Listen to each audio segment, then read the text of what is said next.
tuannya. Lalu Yesus berkata kepadanya, "Hai ibu, besar imanmu, maka jadilah kepadamu seperti yang kau kehendaki." Seketika itu juga anaknya sembuh.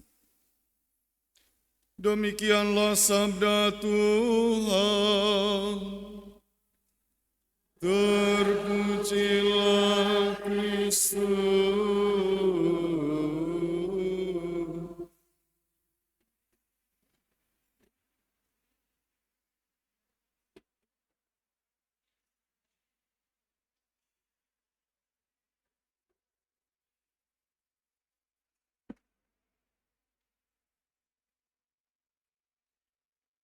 Bapak, Ibu, saudara-saudari yang terkasih, mungkin ada fenomena bahwa efek 17-an menjadi sepi gereja. Euforia hari kemerdekaan setelah COVID, sehingga di mana-mana menjadi ramai kegiatan, lalu di gereja menjadi kebalikannya. Mau menunjukkan 100% Indonesia, tapi sedikit lupa 100% Katoliknya. Mungkin masih banyak yang ikut karnaval, kendaraannya ikut karnaval siang tadi di seputaran Bandar Lampung. Bapak, Ibu, saudara-saudari yang terkasih, bacaan-bacaan yang kita dengarkan pada minggu ini hendak memberikan gambaran bahwa Allah mencintai semua bangsa, semua manusia dari golongan dan suku apapun. Dan rahmat Allah dicurahkan kepada siapa saja, terutama mereka yang mau menerima rahmat Allah. Yesaya merupakan nabi yang mewarta selama 40 tahun. Dalam pewartaannya, Nabi Yesaya mengalami banyak bangsa lain.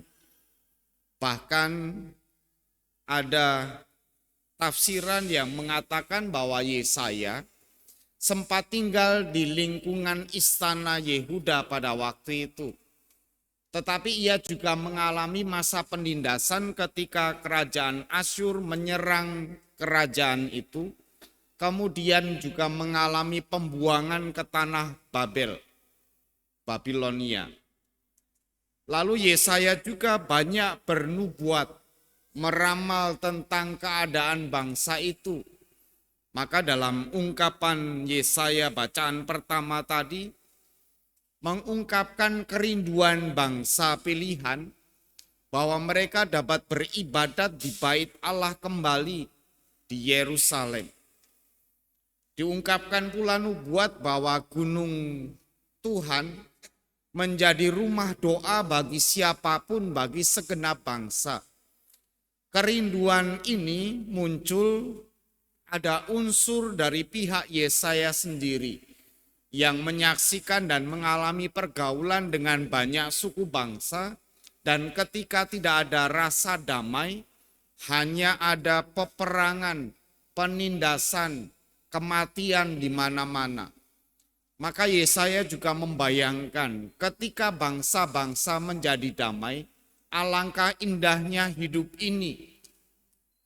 Dan Yesus juga membuka peluang bagi sebanyak mungkin orang dari golongan apapun, dari suku apapun, untuk menjadi murid-muridnya. Sehingga kita sekarang ini pun dari berbagai golongan, dari berbagai suku dan etnis, kita dapat berkumpul menjadi satu di bawah naungan Yesus Kristus sebagai guru kita. Kita ada dalam persekutuan umat beriman yang disebut sebagai gereja umat Allah. Dan tidak ada pembedaan sama sekali ketika kita duduk bersama sebagai murid-murid Kristus. Ukurannya bukan kita sukunya apa, golongannya apa, kekayaannya seberapa. Tetapi kita duduk bersama sebagai murid Kristus dan sudah sejauh mana kita melaksanakan tugas perutusan kita sebagai murid-murid Kristus di zaman sekarang ini. Bapak Ibu Saudara-saudari yang terkasih, dulu ketika frater, saya pernah kerasulan di daerah Siborong-Borong, Sumatera Utara. Siborong-Borong itu tempat lahirnya lagu Sayur Kol. Sayur kol, sayur kol, makan daging, itu. Lalu di sana saya menjadi orang asing di tengah suku orang Batak, Batak Toba. Lalu ketika saya ke warung mau membeli sesuatu ini inisialnya rokok begitu. Lalu ada orang nongkrong anak-anak muda yang mengajak bicara saya dengan bahasa setempat. Saya tidak tahu bahasanya sama sekali. Dia tanya apa, saya jawab kemana, berbeda sama sekali. Mereka tertawa menertawakan saya. Saya juga tidak tahu mereka tertawa, lucunya di mana saya. Untung yang punya warung bisa sedikit-sedikit bahasa Indonesia. Lalu setelah dapat itu saya pulang. Saya cerita dengan teman saya yang orang Batak. Saya diketawain. Tanya apa, enggak tahu, mungkin bahasanya begini. Kata-katanya begini yang ada di telinga saya. Atau mungkin kamu ditanya, kamu dari mana? Lalu mulai dari situ saya kemudian mau belajar sedikit-sedikit bahasa Batak Toba. Meskipun tidak fasih-fasih amat. Lalu masih di tempat yang sama saya ditanya oleh nenek-nenek. Parater, aduh margami. Apanya margamu katanya. Saya orang Jawa, Nek. Saya tidak bermarga. Bah, mate mau. Katanya. Matilah kau. Frater digituin coba. Matilah kau. Bagaimana mungkin tidak punya marga bisa hidup? Karena konsep orang Batak, setiap manusia yang lahir pasti harus punya marga. Karena dia lahir dari keluarga yang punya marga. Sedangkan Jawa, marga apa? Marga Jawa, marga Painem, marga Paijem. Gak masuk. Lalu suatu saat lagi, dengan ragu-ragu dia menyodorkan makanan kepada saya. Parater, minta maaf parater. Makannya frater ini sambil menyodorkan satu mangkok daging. Saya tahu ini dagingnya non halal. Saya mau makan, apapun saya makan.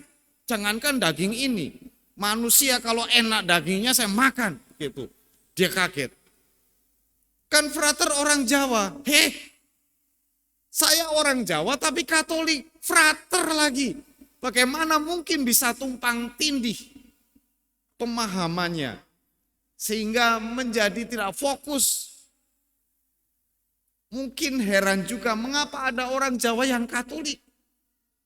Mungkin di tempatnya kalau yang Kristen, yang Katolik, yang Protestan itu hanya suku Batak. Orang Jawa itu di perkebunan yang mereka pasti Muslim. Pemikirannya semacam itu. Tiba-tiba ini datang ada orang Jawa, frater calon imam, yang Katolik, menjadi aneh. Bapak Ibu Saudara-saudari yang terkasih, di balik kisah semua itu saya merasa bahwa justru ada penerimaan diri saya yang adalah sebelumnya orang asing.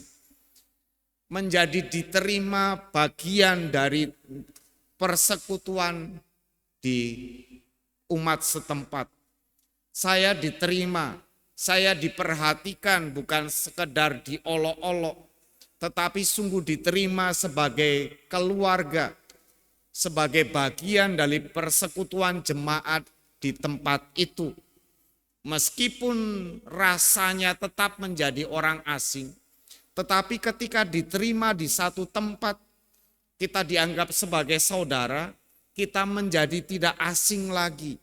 Kita menjadi tidak serba salah dalam bertindak. Kita merasa ada orang yang mengayomi di belakang kita.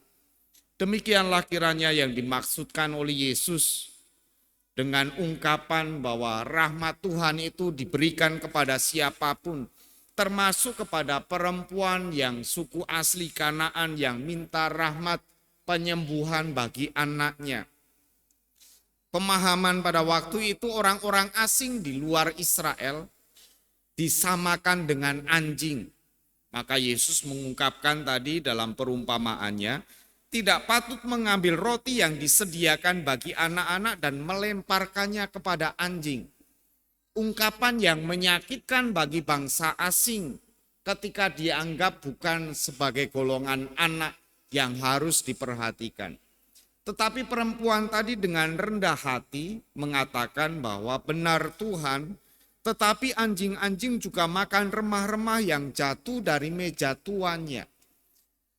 Dengan jiwa yang besar, dengan kerendahan hatinya, perempuan tadi mengatakan dia sebagai orang asing, tetapi mengharapkan remah-remah saja roti dari meja tuannya, yang mungkin sengaja remah-remah itu dilemparkan oleh anak-anak dari meja perjamuan tuannya.